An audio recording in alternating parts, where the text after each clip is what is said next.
There are truths about life that no one teaches us in time.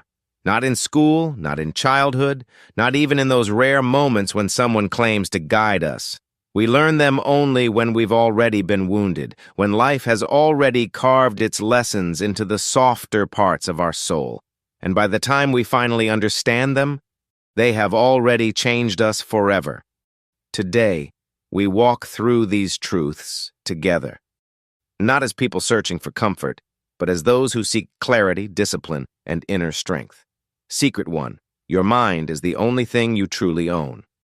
Most people realize this far too late. Everything external slips out of your hands eventually. Your status, your possessions, your relationships, your reputation, all of them float on the wind of chance. Epictetus warned us, freedom is the only worthy goal in life, and it is gained by disregarding things that lie beyond our control. But we are often too distracted, too reactive, too attached to understand this until the world forcibly takes something away from us. Only then, when the job disappears, when someone betrays us, when life fractures, do we realize how fragile everything external always was. A Stoic researcher once wrote, "People learn the discipline of detachment not by choice, but by consequence." We don't choose detachment. We learn it because we must, because the alternative is to drown under the weight of everything we cannot command. This is why the strongest people move in silence. They hold their mind like a fortress, calm inside, even if the world outside burns. And that is what we must learn to do before it's too late. Secret 2. Pain is not your enemy, but your instructor. We live in a culture that runs from discomfort, but a life without discomfort is a life without growth. Marcus Aurelius, a man who ruled an empire while enduring loneliness, illness, betrayal, wrote, "The obstacle is the way." People hear those words but don't understand them. They think it's poetic. It's not. It's instruction. Pain is not sent to break you. It's sent to reveal you. A Stoic legend once said, "Hardship introduces a person to themselves." And that is the truth. Your suffering is the mirror that shows you your real face. Most people only learn this after life has already scarred them. But we choose to step into difficulty willingly. We choose discipline over comfort. We choose self-control over impulse. Because we know this. Every time we overcome a destructive emotion, anger, jealousy, resentment, we rise one layer above the version of ourselves that would have chained us down. Pain is not your enemy. It is the weight that forges your strength. It is the fire that purifies the metal of your soul. Secret 3. You become unstoppable the moment you stop seeking validation. This is the secret most people never learn at all. We live surrounded by noise, opinions, expectations, judgments.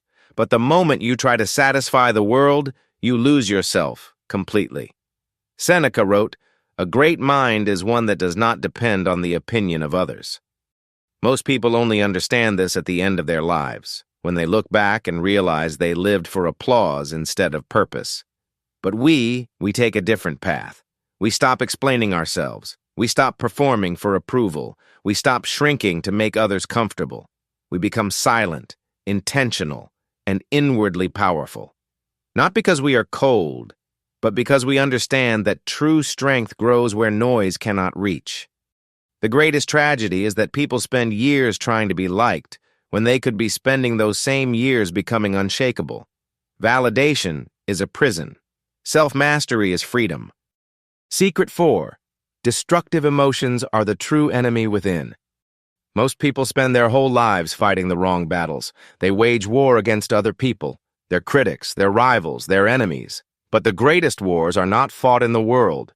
They are fought inside the mind. Seneca warned us long ago, we suffer more in imagination than in reality. At first, those words sound poetic, almost comforting. But when we sit with them long enough, we realize the truth is brutal. We are often harmed more by our reaction than by the situation itself. Anger chains us. Envy poisons us. Fear paralyzes us. Resentment blinds us. These are the silent assassins of the human spirit, the emotions that slowly consume a person from the inside while they point fingers at everything outside. Most people figure this out too late, when anger has already cost them relationships, when jealousy has already twisted their view of the world, when fear has killed opportunities that will never come back. A modern Stoic scholar once wrote, "Emotional undiscipline is the quietest form of self-destruction. But we refuse to be slaves to our inner storms. We develop the discipline to pause, to breathe, to step back from the fire that tries to pull us in.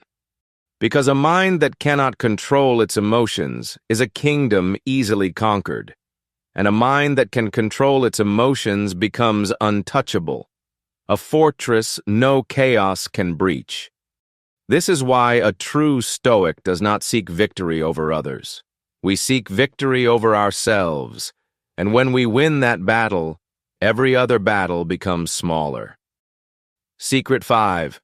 Life only rewards the ones who can walk alone. Here is a truth wrapped in shadows, one people almost never understand until the end. Strength is built in solitude, not in company.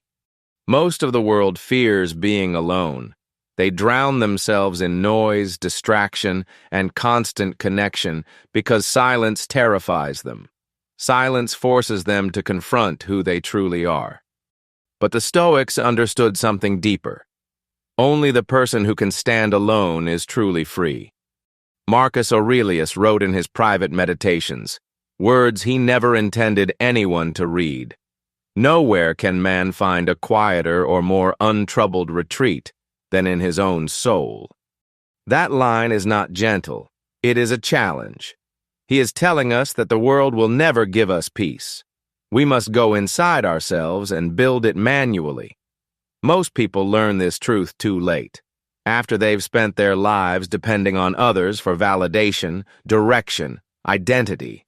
And when those people disappear, as people always do, they collapse. But we take the harder path. We seek the kind of solitude that sharpens us, the kind that forces us to study our flaws, our impulses, our weaknesses, the kind that transforms us from ordinary individuals into something far more resilient.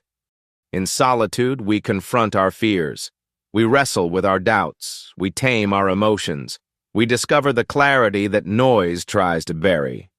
A Stoic historian once said, "The person who has mastered solitude has mastered themselves." And that is why the world cannot break someone who has already built their foundation within.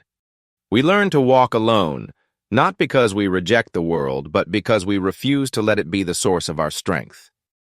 If this message spoke to something deep within you, if it awakened that quiet urge to rise above your emotions, to reclaim control of your mind, to build the kind of strength the world cannot touch, then stay with us, subscribe, join the path, and walk with us into the next lesson. Until then, hold your mind steady, hold your heart disciplined, and remember,